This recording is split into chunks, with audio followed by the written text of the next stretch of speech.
Você tem se assustado com os escândalos que muitas vezes chegam até nós pelos jornais, pelos meios de comunicação, envolvendo cristãos, por muitas vezes até bem conhecidos, pessoas que tinham grandes ministérios e pregavam para multidões e eram conhecidos e davam grande testemunho, e de repente se veem envolvidos em corrupção, em assassinatos, adultérios.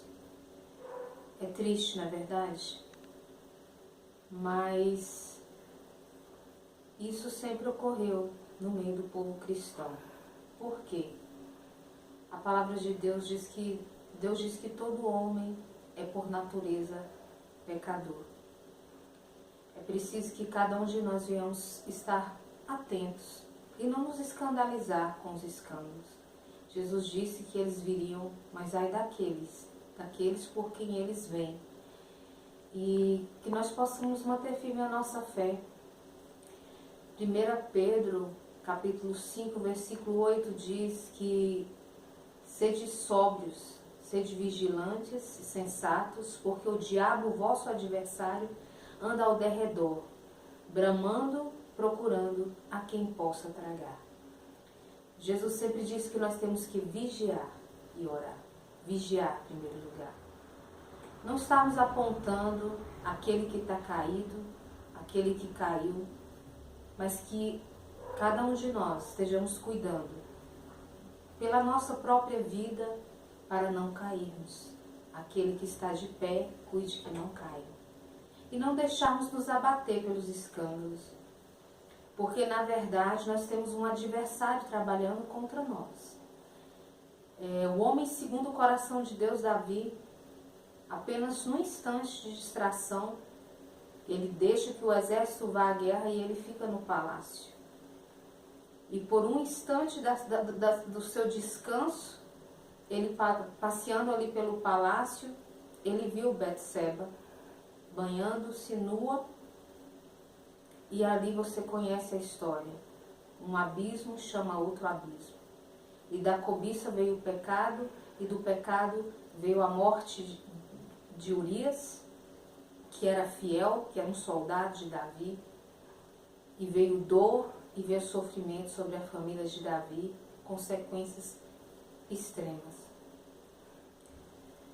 Que Deus tenha misericórdia de mim e de você, para nós não cairmos, que nós estejamos vigiando e orando, e que a gente não venha julgar, apontar, mas que estejamos orando uns pelos outros, e principalmente permanecendo na fé.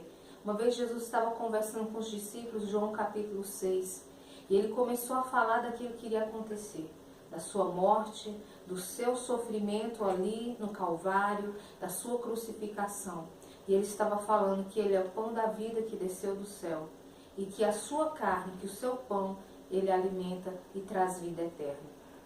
E diante daquela palavra de Jesus, diante daqueles fatos que ele estava falando que ia acontecer, de que a sua vida seria ofertada como sacrifício vivo por nós, muitos se escandalizaram e começaram a sair.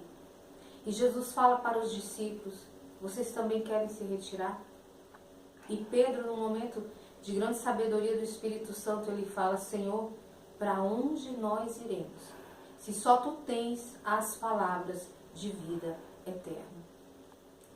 E esse tem que ser o meu coração e o seu coração.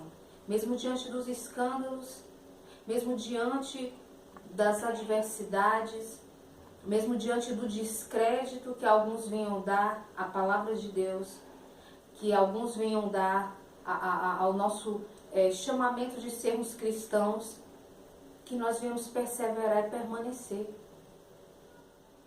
Eu quero deixar para o seu coração aqui João capítulo 6, o versículo 40, que diz assim: respondeu então Jesus e disse-lhes: não murmureis entre vós, ninguém pode vir a mim, se o Pai que me enviou não o trouxer, e eu o ressuscitarei no último dia. Jesus tem vida eterna para mim e para você. Jesus tem promessas eternas. Ele sim não muda. É o mesmo ontem, hoje e eternamente. Que eu e você venhamos colocar os nossos olhos no autor e consumador da fé, Jesus. Não no homem, porque o homem é falho. Mas que nós possamos guardar a fé, porque Jesus é fiel. Deus abençoe sua vida, Deus abençoe a sua casa, Deus abençoe a sua família. Em nome de Jesus. Amém.